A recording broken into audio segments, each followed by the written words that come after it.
ఇతర సద్గురు బ్రహ్మ మహారాజ్ को जय। ओम श्री गुरुभ्यो नमः। ओम श्री गणाधिपतये नमः। गुरुर्ब्रह्मा गुरुर्विष्णु गुरुर्देवो महेश्वर गुरु साक्षात् परब्रह्म तस्मै श्री गुरवे नमः। शुक्लांबरधरं विष्णुं शशिवर्णं चतुर्भुजं प्रसन्नवदनं ध्याये सर्वविघ्नोपशान्तये। अगजानन पद्मार्कं गजानन महर्निशम् अनेकदन्तं भक्तानां एकदन्तं उपास्महे। जय इतर सद्गुरु ब्रह्म महाराज को जय। విష్ణు ఇది చాలా ఇంపార్టెంట్ అయిన వర్డ్. ఈ శ్లోకంలో ఉన్నటువంటి వర్డ్ చాలా ఇంపార్టెంట్ అయినది, మీకు తెలిసే ఉంటుంది, అయినా గుర్తు చేస్తా. శుక్లాంబరధరం విష్ణు అంటే వినాయకుడే అనుకోండి, లేదా విష్ణుమూర్తి అనుకోండి, శివుడే అనుకోండి. విష్ణు అంటే విష్ణోహో వ్యాపకశీలత్వ అని చెప్పారు. విష్ణోహో వ్యాపకశీలత్వ అన్నారు. అంటే సర్వత్రా వ్యాపించి ఉన్నటువంటి వాడు భగవంతుడు. భగవంతుడు ఎలా ఉంటాడు అంటే సర్వత్రా వ్యాపించి ఉంటాడు. భగవంతుడు ఎక్కడుంటాడు అమ్మ? భగవంతుడు ఎక్కడుంటాడు? సర్వత్రా వ్యాపించి ఉంటాడు, ములుకృత్స సందు లేకుండా ఉంటాడు అని చెప్పారు. అదే మీకు భాగవతంలోనైతే పోతనామాచుది ప్రహ్లాదుని అంటాడు, ఇందు గలడందు లేడను సందేహము వలదు చక్రి సర్వోపగతుడు ఎన్నెందు వెతికి చూసిన అందందే గలడు దానవక్రి నేను వింటే అన్నారు. ఇందులో ఉన్నాడని కానీ అందులో లేడు అనేటువంటి సందేహం లేదు. సర్వత్రా ఆ పరమాత్మ నిండి నిబిడీకృతమై ఉన్నాడు, ములుకృత్స సందు లేకుండా ఉన్నాడు అని చెప్పారు. బహిరంతస్య భూతానాం అచరంచరమేవచ అని చెప్పారు. బకి అంటే బయట, అంతః అంటే లోపల. లోపల బయట అనేటువంటి నిర్ణయం లేకుండా సర్వత్రా నిండి నిబిడీకృతమై ప్రకాశిస్తూ ఉన్నాడు పరమాత్మ అని చెప్పారు. విష్ణోహో, విష్ణుహో అంటే విష్ణోహో వ్యాపకశీలత్వ. ఆ పరమాత్మ ఎలా ఉన్నాడంటే సర్వత్రా వ్యాపించి ఉన్నాడు. పరమాత్మ ఎక్కడున్నాడు? సర్వత్రా వ్యాపించి ఉన్నాడు. ఇప్పుడు మనం శ్లోకం చదువుతున్నాం కదా, శుక్లాంబరధరం విష్ణు. ఇక్కడికి వచ్చిన విష్ణు గాడు వచ్చి నిల్చున్నాడు. ఇప్పుడు విష్ణు అంటే ఏంటి? సర్వత్రా వ్యాపించి ఉన్నాడు అని అర్థం. సర్వత్రా అంటే ఇప్పుడు ఎక్కడుంటాడు? మనం సర్వత్రా చూడగలుగుతున్నామా పరమాత్మని? అది మనం తెలుసుకోవాల్సింది.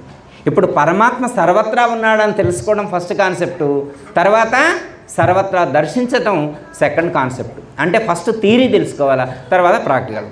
చిన్న ఎగ్జాంపుల్ చెప్తా. మనకు దైవం అంటే ఎంత నాలెడ్జ్ ఉంది? మనకుండే నాలెడ్జ్ ఏంటంటే దేవుడి గురించి మనకు ఎంత నాలెడ్జ్ ఉంటుంది అంటే, దేవుడు అంటే పూజా మందిరంలో ఉంటాడు. పూజా మందిరంలో మనం పెట్టినటువంటి ఫోటోలో దేవుడు ఉంటాడు అనుకుంటాం, అంతేనా కదా? దేవుడు ఎక్కడ ఉంటాడంటే మనం పెట్టిన పూజా మందిరంలో పెట్టినటువంటి ఫోటోలో ఉంటాడు, లేకపోతే గుళ్ళోకి వెళ్తే గుళ్ళో ఉన్నటువంటి విగ్రహంలో ఉంటాడు, లేకపోతే అక్కడ ఉన్నటువంటి శ్రీచక్రమో మత్స్య యంత్రమో ఏదో ఒక యంత్రం ఉంటుంది కదా, కూర్మ యంత్రమో ఏదో, ఆ యంత్రంలో ఉంటాడు. భగవంతుడు ఎక్కడ ఉంటాడంటే గుళ్ళో ఉన్న విగ్రహంలో ఉండొచ్చు, మన ఇంట్లో ఉన్నటువంటి పూజా మందిరంలో ఉండొచ్చు, లేకపోతే యంత్రంలో ఉండొచ్చు. ఇంతవరకే కదా మన నాలెడ్జు. ఇక్కడ ఉందనుకోండి, ఇప్పుడు ఇక్కడ వినాయకుడు ఉన్నాడా లేడా? ఇప్పుడున్నాడు. 7వ తారీఖు నుంచి వినాయకుడు ఎక్కడున్నాడు? ఎన్నో తారీఖు నుంచి ఉన్నాడు? 7వ తారీఖున. 6వ తారీఖు ఇక్కడ వినాయకుడిని దర్శించామా మనం? లేదు. మరి రేపు నిమజ్జనం అయిన తర్వాత వినాయకుడిని చూడగలుగుతామా? లేడు. అంటే నిమజ్జనం అయిన తర్వాత వినాయకుడిని చూడలేము, 7వ తారీఖు కంటే ముందు కూడా ఇక్కడ వినాయకుడు మనకు కనపడలేదు. ఇప్పుడు ఇంతలోకి వినాయకుడు ఆ విగ్రహం తీసుకొచ్చి పెట్టాం. ఈ విగ్రహం పెడితేనే ఇప్పుడు ఇది పూజనీయమైంది. ఎందుకంటే మన కాన్సెప్ట్ ఏంటంటే దేవుడు ఎక్కడ ఉన్నాడో అక్కడ మనం పవిత్రంగా ఉండాలి. దేవుడు ఎక్కడుంటాడో అక్కడ మనం పవిత్రంగా ఉండాలి. పూజా మందిరంలో దేవుడు ఉంటాడు కాబట్టి పూజా మందిరకు లోపలికి వెళ్ళేప్పుడు స్నానం చేసి వెళ్తాం. పూజా మందిరంలోకి ఎలా వెళ్తాం? స్నానం చేసి వెళ్తాం. స్నానం చేయకుండా పూజా మందిరంలోకి వెళ్తామా? స్నానం చేయకుండా గుళ్ళోకి వెళ్తామా? స్నానం చేయకుండా ఈ మండపం కాడికి రాగలుగుతామా? చెప్పులు వేసుకొని మండపం పైకి రాగలుగుతామా? రాలేము. ఎందుకు రాలేము? ఇక్కడ దేవుడు ఉన్నాడు కాబట్టి. పూజా మందిరంలోకి ఎందుకు? దేవుడు ఉన్నాడు కాబట్టి. గుళ్ళోకి ఎందుకు ఎలా వెళ్ళాం? గుళ్ళో దేవుడు ఉన్నాడు కాబట్టి. దేవుడిని ఇప్పుడు మనం ఎక్కడెక్కడ చూస్తున్నాం? ఒకటి పూజా మందిరంలో చూస్తున్నాం, గుళ్ళో చూస్తున్నాం, ఇలాంటి మండపాల్లో చూస్తున్నాం. అవునా కదా? దేవుడిని ఎంతవరకు మనం చూస్తున్నాం? ఇంతవరకే చూస్తున్నాం. కానీ ఇప్పుడు మనం చదువుకున్నటువంటి శ్లోకంలో ఏమని చెప్తున్నారు అంటే, దేవుడు ఒక పూజా మందిరానికి కాదు, ఒక ఫోటో కాదు, ఒక విగ్రహానికి కాదు, ఒక యంత్రానికే పరిమితమై లేడు. విష్ణుహు అంటే విష్ణుహో వ్యాపకశీలత్వ, సర్వత్రా వ్యాపించి ఉన్నాడు. గుడి లోపలే కాదు, గుడి బయట కూడా ఉన్నాడు. పూజా మందిరం లోపలే కాదు, పూజా మందిరం బయట కూడా పరమాత్మ ఉన్నాడు అని చెప్పడం అనేటువంటిది జరిగింది. ఓకే, ఇప్పుడు మనం పూజా మందిరం బయట చూడగలుగుతామా? పూజా మందిరం బయట చూడటం అనేటువంటిది అందరికీ సాధ్యమయ్యేటువంటిది కాదు. ఎంతో దీనికి జ్ఞానం కావాలి. ఎంతో జ్ఞానం ఉన్నప్పుడు మాత్రమే పూజా మందిరం బయట కూడా మనం ఆ దైవాన్ని మనం చూడగలుగుతాం. ఓకే. శుక్లాం వరధరం విష్ణుం. విష్ణువు అంటే సర్వత్రా వ్యాపించి ఉన్నాడు అనేటువంటి అర్థంలో చెప్పబడినటువంటి మాట. ఇంకొక విషయం మనం ఇక్కడ గుర్తు చేసుకోవచ్చు. ఎక్కడైనా వినాయకుడిని ప్రతిష్ఠించినప్పుడు ముందు పసుపు గణపతికి పూజ చేస్తారు. ఇంత పెద్ద వినాయకుడు ఉన్నా కానీ డైరెక్ట్గా వినాయకుడికి పూజ చేయరు. మీరు ఇంట్లో పూజ చేసుకున్నా కానీ ఫస్ట్ మనం ఆ పసుపుతో గణపతిని చేసిన తర్వాత ఆ పసుపు గణపతికి పూజ చేసిన తర్వాతనే ఈ మహావినాయకుడికి ఈ మహావిఘ్నేశ్వరుడికి పూజ చేయటం అనేటువంటిది జరుగుతుంది. అవునా కదా? మన శ్రావణ మాసం వచ్చింది. శ్రావణ మాసంలో గౌరీదేవి రావాలి. గౌరీదేవి అంటే ఏం చేసాం? పసుపుతో అక్కడ తయారు చేసి గౌరమ్మను తయారు చేసి పెట్టాం. అంటే పసుపుతో అప్పుడు తయారు చేసి పెడితే అప్పుడు ఏమన్నాం? మీరు అనలేదమ్మా? శ్రావణ మాసంలో పసుపుతో చేస్తే గౌరమ్మ అంటారా అనరా? అంటారు కమ్మా. మరి అంటానికి ఏమైంది? ఒకసారి మీరు కూడా కలపండి నాతో. అర్థమైందమ్మా? పసుపుతో తయారు చేసి గౌరమ్మ అని దండం పెట్టినాం. మరి ఇప్పుడు భాద్రపద మాసం వచ్చింది, మళ్ళీ పసుపుతో అక్కడ తయారు చేసి ఇప్పుడు వినాయకుడు అంటున్నాం. ఇప్పుడు వినాయకుడు అంటున్నాం. మరి మొన్న మనం పసుపుతో తయారు చేస్తే మొన్న గౌరమ్మ అయితే ఇవాళ వినాయకుడు ఎట్లా అయిండు? వినాయకుడు అని ఎందుకన్నా? ఇప్పుడు ఇంతలోకి అమ్మవారు ఎప్పుడైంది? లక్ష్మీదేవి ఎప్పుడు? పార్వతీదేవి ఎప్పుడు? సరస్వతీదేవి ఎప్పుడు? వినాయకుడు ఎప్పుడు వచ్చాడు? మళ్ళీ మనకు పూజలో అత్యంత ప్రధానమైనటువంటి రెండు ఉంటాయి. ఒకటి పసుపు, రెండు కుంకుమ. పసుపుతో అక్కడ ముద్ద తయారు చేసి పెట్టి దాని మీద కుంకుమతో అలంకరణ చేస్తాం. పసుపు కుంకుమ ఉంటేనే వినాయకుడు వస్తాడు. పసుపు కుంకుమ ఉంటేనే గౌరీదేవి వస్తుంది. అవునా కాదా? అసలు పసుపు కుంకుమ లేకుండా ఏ పూజ అయినా ఉందా? ఏ పెళ్ళైనా ఉందా? లేదు. మరి పసుపునే ఎందుకు ఇక్కడ వినియోగించారు? ఒకళ్ళ ఇంట్లో పూజ చేద్దామని ప్రారంభించారు. పసుపు అయిపోయింది. వాళ్ళ ఇంట్లో పసుపు అయిపోయింది. వెంటనే పిల్లగాడిని ఏరా వెళ్ళి పసుపు తీస్తారు ఆపానుడు, ఇవాళ మంచి సినిమా వస్తుంది నేను పోను అని చెప్పి వాడు గోధుమ పిండి డబ్బా తీసుకొచ్చి అక్కడ పెట్టిండు. గోధుమ పిండి డబ్బా తీసుకొచ్చి ఆడ పెట్టిండు. ఏం పసుపుతోటే ఎందుకు పెట్టాలా? గోధుమ పిండి పెట్టకూడదా? మైదా పిండితో పెట్టకూడదా? శనగపిండితో పెట్టకూడదా? గౌరమ్మని చేసి వినాయకుడిని చేసి ఇప్పుడు అంతలోకి నువ్వు పసుపుతోటి ఇట్లా పెట్టంలోనే వినాయకుడు వచ్చిందా? నువ్వు పసుపుతో ఇలా తయారు చేసి పెట్టంలోనే గౌరీదేవి వచ్చిందా? పసుపుతో ఇలా చేసి పెట్టంలోనే పార్వతీదేవి వచ్చిందా? ఏ గోధుమ పిండితో చేస్తే రాదా? మైదా పిండితో చేస్తే రాదా? చపాతీ పిండితో చేస్తే రాదా? శనగపిండితో చేస్తే రాదా అని పిల్లగాడు అడుగుతున్నాం. మనం ఏం చెప్తాం? అది కాదు, మా నాయనమ్మ అట్లే పెట్టింది, మా అమ్మ అట్లే పెట్టింది, నేను కూడా అంతే పెడతా, మా అత్తగారు కూడా అంతే పెట్టింది, పసుపుతోటే పెట్టాలా, మైదా పిండి నేను పెట్టా, గోధుమ పిండి నేను పెట్టా, పసుపుతోటే పెడతా. ఎందుకని అంటే పసుపుతో పెడితే దేవుడు వచ్చేస్తాడా? గోధుమ పిండితో పెడితే రాడా? దేవుడికి ఏమైనా పసుపుతో ఏమైనా ఇంట్రాక్షన్ ఉందా? అంటే పసుపుతో ఏమైనా స్పెషల్ లింక్ ఏమైనా ఉందా? అసలు దేవుడు రావడానికి పసుపు ప్రధానమా, వేరే ఇంకేమైనా ప్రధానమా? అసలు నిజంగా దేవుడు రాదలుచుకుంటే మనం పసుపు పెట్టలేదనుకోండి, ఇక దేవుడు రాడా? అసలు పసుపు పెడితేనే దేవుడు వస్తాడా? అలా ఉంటుందా? అలా ఉంటుందా ఎక్కడైనా శాస్త్రంలో? పసుపు పెడితేనే, నువ్వు పసుపు ముద్ద చేసి అక్కడ పెట్టి దానికి కుంకుమ పెడితేనే వినాయకుడు వస్తాడు లేకపోతే రాడు అన్న రాసిందా? అలా అయితే రాసలేదు. కానీ అందరూ పసుపునే వాడుతున్నారు. ఎందుకు వాడుతున్నారు? పోనీ ఇక్కడ పసుపు తీసుకొచ్చి పెట్టగానే వినాయకుడు వచ్చేస్తాడా? వినాయకుడు వచ్చేస్తాడా? ఎలా వస్తాడు? పసుపు ఎక్కడిది? మొన్న 2 పసుపు ప్యాకెట్లు తీసుకొచ్చినాం పూజ రోజున. సరుకుల్లో 2 పసుపు ప్యాకెట్లు తీసుకొచ్చినాం. ఒకటి కూరలో మన వంటకు ఒకటి వాడేసినాం, ఒక ప్యాకెట్ ఉంది. ఒకటి ప్యాకెట్ ఉంటే ఇక్కడ పూజకు వాడారు. 2 తెచ్చింది ఒకే షాప్లో, 2 తెచ్చింది ఒకే వ్యక్తి, రెండింటి కాస్ట్ ఒకే విధంగా ఉంది. ఒకదాన్ని తినేసిను, ఒక పసుపు ప్యాకెట్ ఉంటే దాన్ని ముద్ద చేసి ఇక్కడ పెడితే వినాయకుడు అని దండం పెడతాను. మరి అలా కూరలో వేసినటువంటి పసుపుకి ఏ రోజు దండం పెట్టలేదు. కానీ ఇక్కడ పెట్టినటువంటి పసుపు ముద్దకు రోజు దండం పెడతాను. ఎందుకు? ఇది మనకు తెలియాలి. ఏంటంటే మనం పసుపు ముద్దను అక్కడ పెట్టిన తర్వాత భగవంతుని, మన ఇష్టదైవం ఎవరైతే ఉంటారో, మనం ఎవరిని ఇక్కడ ప్రతిష్ఠ చేయాలనుకుంటున్నామో ఆ దైవాన్ని మనం ఇక్కడికి ఆవాహనం చేయాలి. ఆ దైవాన్ని మనం ఇక్కడికి ఆవాహనం చేయాలి. అలా ఆవాహనం చేసేటువంటి ప్రాసెస్ అనేటువంటిది మన భారతీయ సంస్కృతిలో మాత్రమే ఉంది. ఈ ప్రపంచంలో ఎక్కడా కూడా ఇట్లా భగవంతుణ్ణి ఒక చోటుకి ఆవాహనం చేసేటువంటి ప్రక్రియ లేదు. ఎవరు ఆవాహనం చేసినా కానీ భగవంతుడు వచ్చేస్తాడు. ఎలా? చిన్న ఎగ్జాంపుల్, సపోజ్ ఇక్కడ స్విచ్లు ఉన్నాయి అనుకోండి, పెద్దోళ్ళు వచ్చి స్విచ్ వేస్తేనే లైట్ వెలుగుద్దా, చిన్నోళ్ళు వేసినా లైట్ వెలుగుద్దా? అట్లేం లేదుగా, దీని రిస్ట్రిక్షన్స్ ఏం లేవుగా. ఏమండి మా అపార్ట్మెంట్ మామూలు అపార్ట్మెంట్ కాదు, ఇక్కడ స్నానం చేసి వచ్చి స్విచ్ చేస్తేనే లైట్ వెలుగుద్ది, అట్లేం లేదు కదా. అంటే ఒక సిస్టమ్, ఒక ఫార్మెట్ క్రియేట్ అయిన తర్వాత ఎవరు అప్లై చేసినా కానీ అప్లికబుల్ అవుతుంది. ఎవరు స్విచ్ చేసినా బల్బ్ వెలుగుతుంది, ఎవరు స్విచ్ చేసినా ఫ్యాన్ తిరుగుద్ది. అది ఒక సిస్టమ్ తయారు చేయబడి ఉంది. ఆ సిస్టమ్ తెలియాలి. ఆ సిస్టమ్ ఏంటో మనం పట్టుకోవాలి. మన భారతీయ ఋషులు ఆ సిస్టాన్ని పట్టుకున్నారు. ఏమన్నా అంటే మంత్రాధీనంతు దైవతం, మంత్రాధీనంతు దైవతం అన్నాడు. అంటే భగవంతుడు అనేటువంటి వాడు మంత్రానికి ఆధీనమై ఉంటాడు, మంత్రానికి లోబడి పనిచేస్తాడు. మనమందరం భగవంతుడికి లోబడి పనిచేస్తే భగవంతుడు ఒక మంత్రానికి కట్టుబడి ఉంటాడు. అర్థమైందమ్మా? స్విచ్ చేస్తే లైట్ వెలిగినట్లుగా మంత్రం చదివితే భగవంతుడు వచ్చి కూర్చుంటాడు. మరి ఎవరు వచ్చి చదివితే కూర్చుంటాడు అంటే ఇందాక చెప్పాం కదా, శుక్లాంబరధరం అంటే తెల్లని వస్త్రాలు ధరించిన మలిన రహితుడైనటువంటి మహాత్ముడు ఒక మంత్రాన్ని పఠిస్తే ఆ అధిష్టాన దేవత వచ్చి ఇక్కడ కూర్చుంటాడు. మంత్రాన్ని చదివేటువంటి అర్హత కూడా అతనికి ఉండాలన్నమాట. ఎవరు పడితే వాళ్ళు, ఒక ఆయన గుట్కా వేసుకొని వస్తాడు, సిగరెట్ తాగి వస్తాడు, ఇంకేదేదో చేసి వస్తాడు, ఎక్కడెక్కడో తిరిగి వస్తాడు. ఆయన వచ్చి మంత్రం చదివితే కూడా వస్తాడా దేవుడు? ఆ దేవుడికి రూల్స్ లేవా? ఎవరు పడితే వాళ్ళు చదివితే వస్తాడా మన దేవుడు? మీరు పూజ చేసేప్పుడు ఒక మంత్రం చదువుతారు.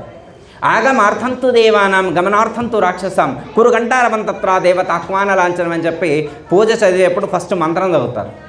ఆగమార్థంతు దేవానాం గమనార్థంతు రాక్షసాం కురు గంటారవంతత్ర దేవత ఆహ్వాన లాంఛనం. హే పరమాత్మ, నేను దేవతలారా రండి, మీ ఎక్కడ ఉన్నారో మాకు తెలియదు. ఇప్పుడు మనకేమైనా తెలుసా? ఇప్పుడు వినాయకుడు ఏ లోకంలో ఉంటాడో మనకేమైనా తెలుసా? చెప్తున్నాం కైలాసంలో ఉంటాడని చెబుతున్నాం. మరి కైలాసంలోనే ఉంటాడని రూల్ ఏం లేదు కదా, ఆయన ఎక్కడైనా ఉండొచ్చు. హే భగవాన్, నువ్వెక్కడ ఉన్నప్పటికీ కూడా ఆగమార్థంతు దేవానం, నేను వేడుకుంటున్నాను రా. గమనార్థంతు రాక్షసం అంటే లోపల ఉన్నటువంటి రాక్షస గుణాలు ఏవైతే ఉన్నాయో, దుర్గుణాలు ఏవైతే ఉన్నాయో ఆ గుణాలన్నీ పోవాలని చెప్పి నేను కోరుకున్నాను. ఇవన్నీ పోవడానికి నువ్వేం చేస్తావు నాకు? ఇప్పుడు రాక్షసులు పోవాలా, దేవతలు రావాలా? దేవతలు వస్తే రాక్షసులు పోస్తారు. ఎట్లా అంటే చీకటిగా ఉందనుకోండి, లైట్ వేస్తే చీకటి పోయిద్దా పోదా? లైట్ వేస్తే చీకటి పోయినట్లుగా దేవతలు వస్తే రాక్షసులు వెళ్తారు, ఏమాత్రం సందేహం లేదు. అదే చెప్తున్నారు. ఆగమర్థంతు దేవానాం గమనార్థంతు రాక్షసాం. ఓ దేవతలారా రండి, ఓ రాక్షసులారా పొండి. ఎలా పోతారు వాళ్ళు, వీళ్ళు ఎలా వస్తారు?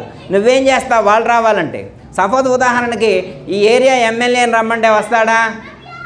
ఈ ఏరియా ఎమ్మెల్యేనే రావట్లేదు. అఖిలాండ కోటి బ్రహ్మాండాలకు అధినేత అయినటువంటి ఆ భగవంతుడు నువ్వు ఉత్తగానే ఒక మంత్రం చదివి ఒక పువ్వు పెట్టి ఒక అరటిపండు పెడితే రా అంటే వస్తాడా? ఎలా వస్తాడు? దానికేం ప్రాసెస్ లేదా, దానికేం క్రియ లేదా? అది తెలుసుకోవాలి. ఈయన ఏం చేస్తున్నాడు? కురుఘంట రవంతత్ర, కురుఘంట రవంతత్ర. కురుఘ అంటే చిన్న గంట.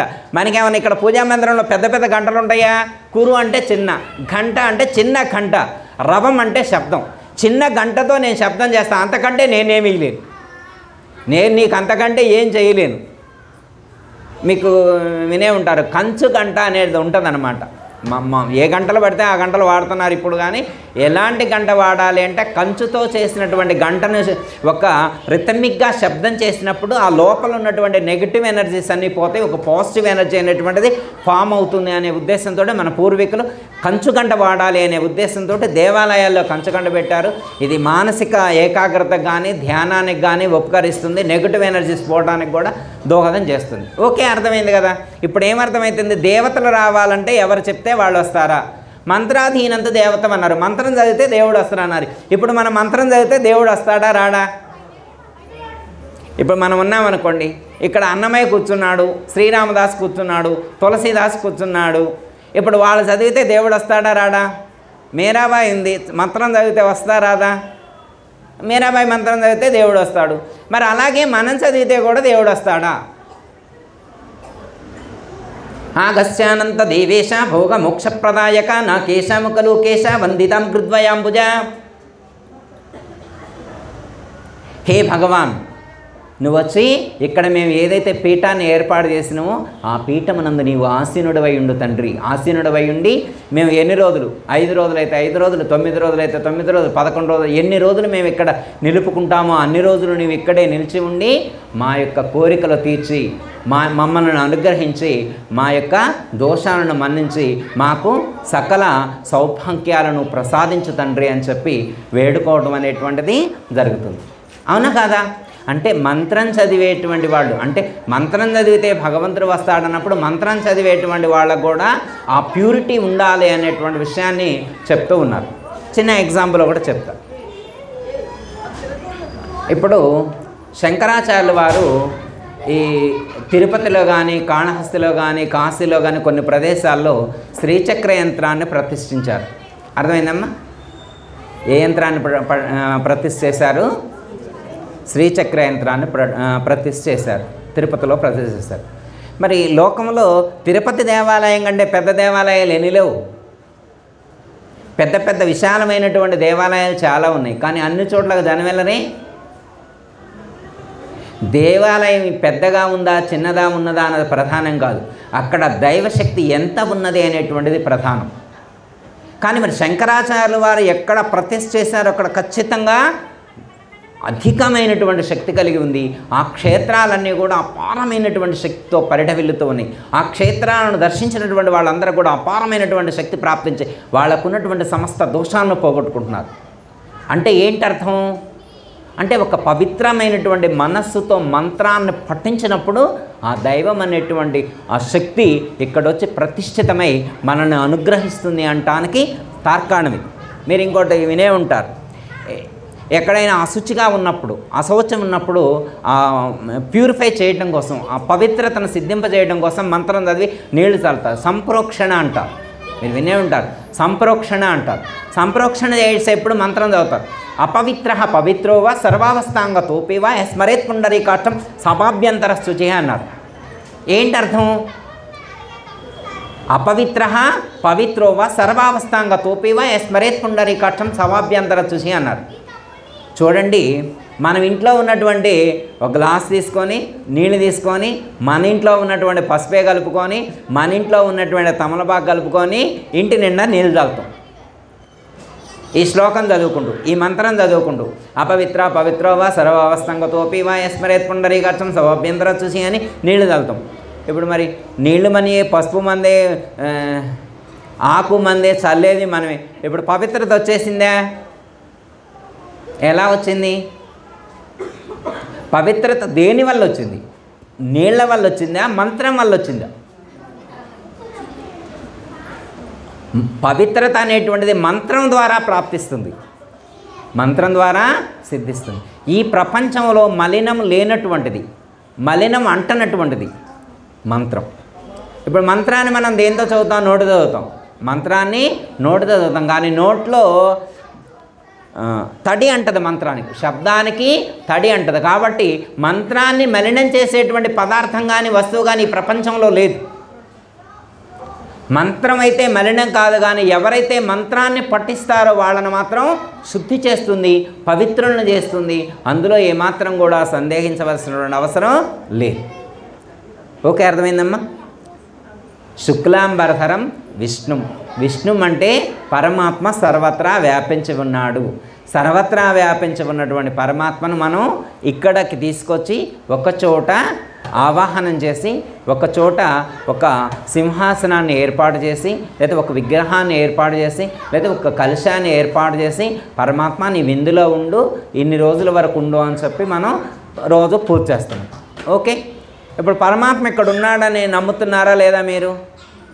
ఏమో అయ్యా, మరి వాళ్ళు వినాయకుడిని పెట్టారుగా, మరి పెట్టినప్పుడు వినాయకుడు ఉన్నాడని అనకపోతే వాళ్ళు ఊరుకుంటారా? అపార్ట్మెంట్లో వాళ్ళు ఒకళ్ళు కాకపోతే ఒకళ్ళైన ఊరుకోరయ్యా, అందుకనే వాళ్ళతో పాటు మేము కూడా దండం పెట్టాలా, లేకపోతే ఊరుకోరయ్యా అట్లా అంటామా మనం? అనం కదా. దేవుడు ఉన్నాడని నమ్ముతామా లేదా? ఏమో అయ్యా, ఉన్నాడో లేడో మాకేం తెలుసు, మాకు ఎప్పుడైనా కనపడ్డా? అంటే దేవుడు అంటే ఈ విగ్రహమే దేవుడా? విగ్రహం వెనక తేవాలని ఏమైనా శక్తి ఉంటుందా? మనం ఇప్పుడు ఈ విగ్రహాన్ని దేవుడు అనుకుంటున్నామా, విగ్రహం వెనకాల ఉండేటువంటి శక్తిని దేవుడు అనుకుంటున్నామా? దేవుడు అంటే ఎవరో ఒక నాలెడ్జ్ మనకు ఉండాలి కదా. ఈ శ్లోకంలో ఏమని చెప్తున్నారు? శుక్లాంబరధరం విష్ణుం ఏమని చెప్తున్నారు? విష్ణుం అంటే సర్వత్రా వ్యాపించి ఉన్నవాడని అర్థం. ఇప్పుడు భగవంతుడు సర్వత్రా వ్యాపించి ఉన్నాడని ఆ శ్లోకాన్ని మనం రోజు చదువుతున్నాం. ప్రతి వినాయక చవితికి ఈ శ్లోకం చదువుతున్నాం. ఇప్పుడు మరి సర్వత్రా మనం చూడగలుగుతున్నామా? మరి సర్వత్రా కనిపిస్తే కదా గురువుగారు మేము చూసేది. ఎక్కడ కనపడుతున్నాడు? విగ్రహం పెడితేనే కనపడుతున్నాడు దేవుడు. విగ్రహం లేకపోతే అసలు దేవుడు ఆడ కనపడుతున్నాడు? మాకు కనపడతారా? మాలాంటి వాళ్ళకి కనపడతారా? మాలాంటి వాళ్ళకి దేవుడు కనపడతారా? అంటే మనకి చూడాలనేటువంటి తపన ఉంటే ప్రయత్నం చేస్తాం. చూడాలనే తపన లేదు, ఎలా ప్రయత్నం చేయగలుగుతాం? ఫర్ ఎగ్జాంపుల్ ఉదాహరణకి ఇప్పుడు ప్రైమ్ మినిస్టర్ని చూడాలని మనం అనుకుంటే ప్రయత్నం చేస్తాం. అనుకోకపోతే ఒక ఆయన ఉన్నాడు అనమాట. ఒకరోజు ప్రొద్దుటే లేసి నేను ప్రైమ్ మినిస్టర్ని చూడాలనుకుంటున్నా, ప్రైమ్ మినిస్టర్ కనుక నిజంగా జీవించి ఉంటే తెల్లారిపాటికి వచ్చి నా దగ్గర ప్రత్యక్షం కావాలి అని దండం పెట్టిండు. వెంకటేశ్వర స్వామికి దండం పెట్టిండు. ఇప్పుడు మోడీ తెల్లారిపాటికి చేతులు కట్టుకొని వచ్చి 8 ముందలు నిల్చుంటాడా? ఇక ఆయనకేం పని లేదా? ఇప్పుడు నేను ప్రార్థించినా కాబట్టి, మోడీ రాలేదు కాబట్టి, మోడీ గారు లేరు అని నేను అన్నాడు. ఒప్పుకుంటారా? అంటే మరి మోడీ గారిని ఒక ప్రైమ్ మినిస్టర్ని దర్శించాలంటే ఎంత ప్రాసెస్ ఉంటుంది. ముందు నువ్వు అపాయింట్మెంట్ తీసుకోవాలి. అపాయింట్మెంట్ తీసుకున్న తర్వాత ఆయన ఎక్కడుంటారో ఏంటో తెలుసుకొని అక్కడికి వెళ్ళి ప్రయత్నం చేస్తే కదా కనిపించేది.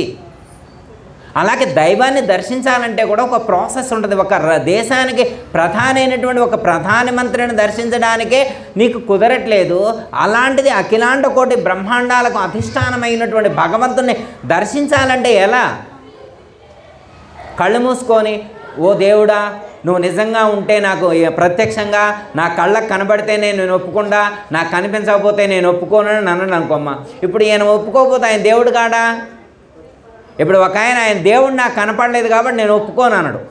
దేవుడు కనపడలేదు కాబట్టి నేను ఒప్పుకోను అన్నాడు. ఈయన ఒప్పుకోను అంటే దేవుడికి ఏమన్నా నష్టం కలుగుద్దా? నేను దేవుడిని అంగీకరించను అన్నాడు. మరి దేవుడిని నువ్వు అంగీకరించకపోతే ఆయనకేమి నష్టం? ఆయనకి ఎలాంటి నష్టం లేదు. అర్థమైందమ్మా? ఎవరికి దర్శనమిస్తాడు భగవంతుడు? ఎవరికి దర్శిస్తాడంటే ఎవరైతే నిర్మలమైనటువంటి హృదయం కలిగి ఉంటారో, పవిత్ర అంతఃకరణ కలిగి ఉంటారో, ఎవరు పరమ భక్తులై ఉంటారో, నిరంతరం భగవంతుడి కోసం ఎవరైతే పరితపిస్తూ ఉంటారో అలాంటి వాళ్లకు దర్శనమిస్తారు తప్ప ఎవరికి పడితే వాళ్ళకెందుకు దర్శనమిస్తాడు? అమ్మా ఇప్పుడు శబరి గురించి మీకు తెలుసా అమ్మా? శబరి ఎందులో చెప్తారు? శబరి గురించి భారతంలో కదా, రామాయణంలో చెప్తారు. శబరి గురించి రామాయణంలో చెప్తారు. మాతంగ మహర్షి ఆ ఋషి అక్కడి నుంచి ఆశ్రమం వెకెట్ చేసి వెళ్ళేప్పుడు ఏమంటారంటే ఆశ్రమం నుంచి వేరే చోటుకి వెళ్తారన్నమాట. వెళ్ళేప్పుడు శబరిమాతతో చెప్తారనమాట, అమ్మ కొన్ని శ్రీరామచంద్రుడు వస్తాడు, శ్రీరామచంద్రుడు వచ్చేదాకా వెయిట్ చేసి శ్రీరామ దర్శనం చేసుకో తల్లి అని చెప్పి వెళ్ళిపోతారు ఋషి. వెళ్ళిపోయిన తర్వాత శబరిమాత దేవుడి కోసం ఎదురు చూస్తుంది. రోజు ఆశ్రమం మొత్తం శుభ్రంగా ఊడ్చి నీళ్లు చల్లి పూజ చేసి అవన్నీ అయిన తర్వాత ఆ రోజు ఇంట్లో ఆశ్రమంలో అరటిపండు ఉంటే అరటిపండు, మామిడి పండు ఉంటే మామిడి పండు, ఏ పండు ఉంటే ఆ పండు తీసుకొని వచ్చి గుమ్మం ముందు కూర్చునేది. రోజు ఎదురు చూస్తూ ఉండేది. చూస్తే మళ్ళీ సాయంత్రం 5-6 దాకా చూసేది. మళ్ళీ ఆశ్రమంలోకి వెళ్ళి పడుకునేది. మళ్ళీ తెల్లారి ప్రొద్దునే మళ్ళీ స్నానం చేసి ఆశ్రమం మొత్తం శుభ్రం చేసి పూజ చేసుకొని మళ్ళీ వచ్చి ఆ రోజు పండ్లే ఉంటే ఆ పండ్లు తీసుకొని వచ్చి గుమ్మం ముందు కూర్చుంటుంది. మళ్ళీ సాయంత్రం 6-7 దాకా చూసేది. ఇలా చాలా సంవత్సరాలు ఎదురు చూసింది. ఇప్పుడు చాలా సంవత్సరాలు ఎదురు చూసింది. దేనికోసం? గురువుగారు చెప్పారు, శ్రీరామచంద్రుడు వస్తాడు తల్లి, దర్శనం చేసుకో అని చెప్పారు. శ్రీరాముడి యొక్క దర్శనం కోసం రోజు వెయిట్ చేస్తుంది. మరి అలాంటి భక్తి ఉన్నటువంటి దైవం కోసం అలా నిరీక్షించేటువంటి వాళ్ళ కోసం దేవుడు వస్తాడా రాడా? ఖచ్చితంగా వస్తాడు. అందుకే శబరిమాతను ఉద్ధరించడం కోసం భగవంతుడు కదిలి వచ్చాడు. అవునా కాదా? ఇప్పుడు మనం దేవాలయానికి వెళ్తాం అనుకోండి, అప్పుడే మూసేసినామని చెప్తారు అయ్యగారు ఏమని చెప్తారు? ఇప్పుడే మూసేశారని చెప్తారు. ఓ ఇప్పుడే మూసేశారా? మరి ఎన్నింటి తెలుస్తారు? సాయంత్రం 4 తెలుస్తారు. అబ్బో 4 గంటల టైం ఉందే, 4 గంటల టైం ఉంది అని చెప్పి ఇక్కడ దగ్గరలో షాపింగ్లు ఉన్నాయా, సిటీ ఎక్కడుంది అని చెప్పి షాపింగ్లు ఎత్తుక్కొని ఎంటర్టైన్మెంట్ కోసం తిరుగుతారు తప్ప, అయ్యో ఈరోజు మనం దైవ దర్శనం కోసం వచ్చాం, దైవ దర్శనం కాలేదు, ఇక్కడ కూర్చొని ఆ దైవానికి సంబంధించినటువంటి ఒక మంత్రాన్ని, ఒక నామాన్ని అనుష్ఠానం చేస్తూ నామభజన చేద్దాం, నామస్మరణ చేద్దాం, జపం చేద్దామని అనుకునేటువంటి వాళ్ళు ఎంతమంది ఉంటారు? ఎంతమంది ఉంటారమ్మా? చాలా తక్కువ మంది ఉంటారు. కొంతమంది అయితే 1 గంట సేపు కూడా వెయిట్ చేయకుండా, భగవంతుడి కోసం గంట సేపు కూడా వెయిట్ చేయకుండా వాళ్ళ దారిని వాళ్ళు, వాళ్ళ తీరాన్ని వాళ్ళు వెళ్ళిపోతారు. ఈసారి వచ్చినప్పుడు దర్శించుకుందాంలే అంటారు. అయ్యా ఎందుకు నువ్వు దర్శనం చేసుకోలేదంటే, ఈసారి వచ్చినప్పుడు నేను దర్శనం చేసుకుంటా, ఇప్పుడు నాకు దర్శనం చేసుకోవడానికి అంత టైం లేదు, ఇప్పుడు నాకు అంత టైం లేదు. అంత టైం లేకపోవడానికి ఉద్ధరించే పనే ఉంది. అంత అర్జెంటుగా ఇంటికి వెళ్ళి ఏం చేస్తావు అంటే, దైవం కంటే, భగవంతుడి కంటే ముఖ్యమైన పనే ఉంది నీకు. 1 గంట సేపు దైవం కోసం నువ్వు వెయిట్ చేయకపోతే దైవం నీ కోసం ఎందుకు వెయిట్ చేయాలి? నీ కోసం ఎందుకు రావాలి? నిన్నెందుకు అనుగ్రహించాలి? అంటే నీకంటే సీనియర్స్ చాలామంది ఉన్నారు, నీకంటే భక్తి కలిగి ఉన్నటువంటి వాళ్ళు చాలామంది ఉన్నారు. భగవంతుడు ఎలా క్యాలిక్యులేట్ చేస్తారు? ఇప్పుడు సపోజు మన గవర్నమెంట్ ఆఫీస్లో ఉద్యోగం కావాలనుకోండి, ఎలా చూస్తారు? ఎన్ని మార్కులు వచ్చినాయి, ఇవన్నీ ర్యాంకు చూస్తారా? చూడరా? మరి అలాగే భగవంతుడు కూడా ఈ లోకంలో ఎంతమంది భక్తులు ఉన్నారు, ఈ లోకం మొత్తం ఎందుకు, హైదరాబాద్ సిటీ మొత్తంలో ఎంతమంది భక్తులు ఉన్నారు, ముందు మొత్తం ఎంతమంది జనాభా ఉన్నారు ఫస్ట్ కౌంటు, తర్వాత ఇందులో ఎంతమంది భక్తులు ఉన్నారు ఇది సెకండ్ కౌంటు. ఈ భక్తుల్లో ఫస్ట్ ఎవరు వస్తారు? భగవంతుడి ప్రోటోకాల్ ఎలా ఫాలో అవ్వాలి? ఎవరు మంచి భక్తులో వాళ్ళ దగ్గరికి వెళ్ళాలా? ఎవరు మంచి భక్తులు అంటే మనం ఫస్ట్ ఉండాలి కదా. హైదరాబాద్ సిటీ మొత్తంలో 2 లక్షల మంది భక్తులు ఉన్నారనుకోండి, 2 లక్షల మంది భక్తుల్లో ఫస్ట్ మనం ఉండాలంటే మనం ఎంత భక్తి కలిగి ఉండాలి, ఎంత పవిత్రంగా ఉండాలి, ఎంత నిర్మలంగా ఉండాలి? ఓకే, ఆ విధంగా మనం ప్రయత్నం చేసినప్పుడు ఫస్ట్ ఆ దైవానికి సంబంధించినటువంటి ఒక జ్ఞానం కలుగుతుంది. ఆ జ్ఞానం కలిగిన తర్వాత దైవాన్ని మనలో చూడాలి, తర్వాత సర్వత్రా దర్శించేటువంటి జ్ఞానం అభివృద్ధి చేసుకోవాలి. మనం ప్రయత్నం చేసినప్పుడు ఫస్ట్ మనలో దర్శించాలి. చాలామందికి డౌట్, దేవుడు ఉంటే గుళ్ళో ఉంటాడు కానీ ఇదేంటండి మీరు ఎలా చెబుతున్నారు, మనుషుల్లో ఉండటం ఏంటంటారు. దేవుడు ఎలా ఉంటాడు, ఎక్కడ ఉంటాడని చెప్పుకున్నాం ఇప్పుడు దాకా? గుళ్ళో ఉంటాడు, పూజా మందిరంలో ఉంటాడు, ఇలాంటి మండపాల్లో ఉంటాడు. మరి తర్వాత మీరు వినే ఉంటారు, వేమన యోగి ఏమని చెప్తానంటే, తాను దైవమయ్యుండి దైవంబు వెతుకురా విశ్వదాభిరామ వినరవేమ, వెన్న చేతబట్టి వివరంబు తెలియక ఘృతము కోరునట్టి అతని భంగి, తాను దైవమయ్యుండి దైవంబు వెతుకురా విశ్వదాభిరామ. ఈ పద్యం వినారా ఎప్పుడైనా? 3వ తరగతిలో చెప్తారు.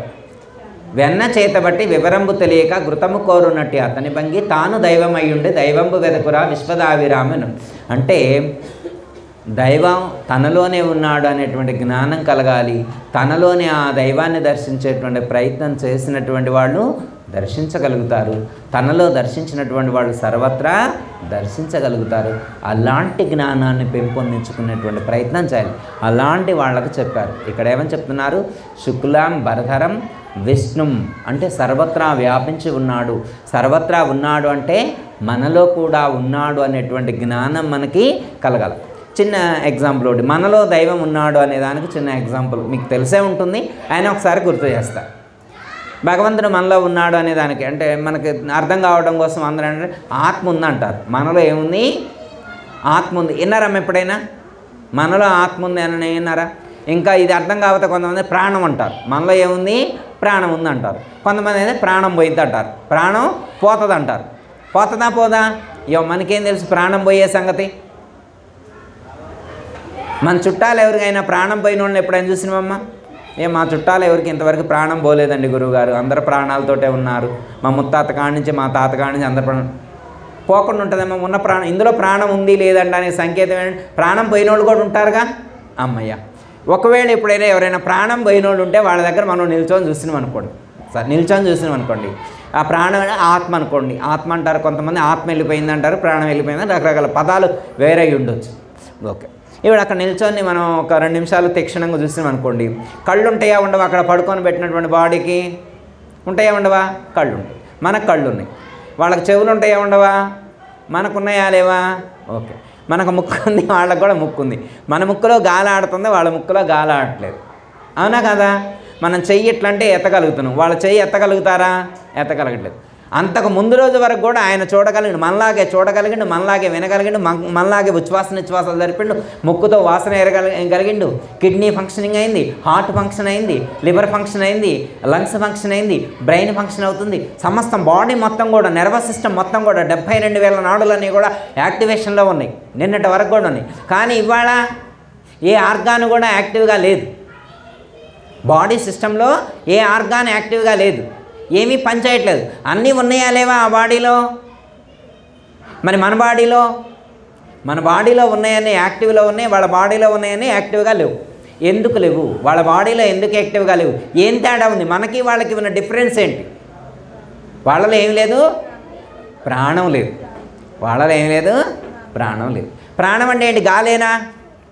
చాలామంది అనుకుంటారు, ఎవరైనా ప్రాణం పోయిందనుకోండి ముక్కు కాడ ఏలు పెడి చూస్తారు. ప్రాణం పోయిందని ఎలా చూస్తారు? ముక్కు కాడ ఏలు పెడి చూస్తారు. అమ్మ ఇక పోయింది, ముక్కు కాడ గాలి ఆడట్లేదు అంటే కేవలం గాలే ప్రాణం అయితే, ఇప్పుడు ఆక్సిజన్ సిలిండర్ తీసుకొచ్చి గాలి పెట్టామనుకోండి, బ్రతుకుతురా?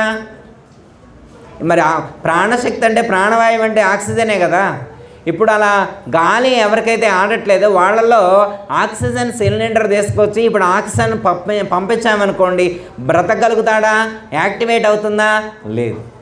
అంటే వాళ్ళకి మనకి ఉన్న డిఫరెన్స్ ఏంటంటే, వాళ్ళలో ఆత్మ లేదు, మనలో ఆత్మ ఉంది.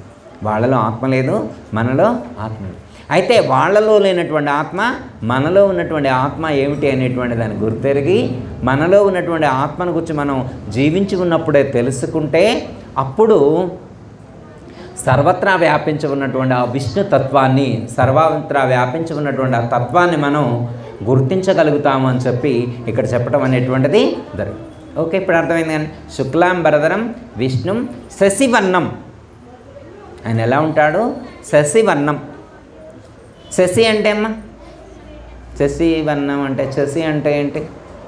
శశి అంటే ఏమో చదువుతూనే ఉన్నాం కదా శ్లోకం, రోజు వినాయక చవితి చదువుతూనే ఉన్నాం. శశివర్ణం, శశి అంటే చంద్రుడు అని నేను అనుకుంటున్నా. శశివర్ణం అంటే శశిరేఖ అంటారు కదా, పేర్లు పెట్టుకోరామ్మా, పెట్టుకుంటారా లేదా? శశి అంటే, శశివర్ణం అంటే చంద్రుడి వలె ప్రకాశిస్తూ ఉంటాడు.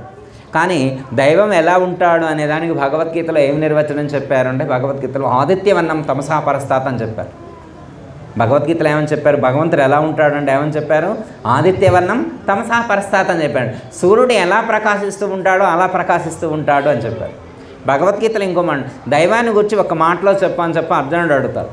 ఇప్పుడు మనం దేవుని గురించి చెప్పాలంటే ఎంతసేపు చెబుతాం? ఎవరైనా దేవుని గురించి చెప్పమంటే ఎంతసేపు గంటల తరబడి చెబుతాం.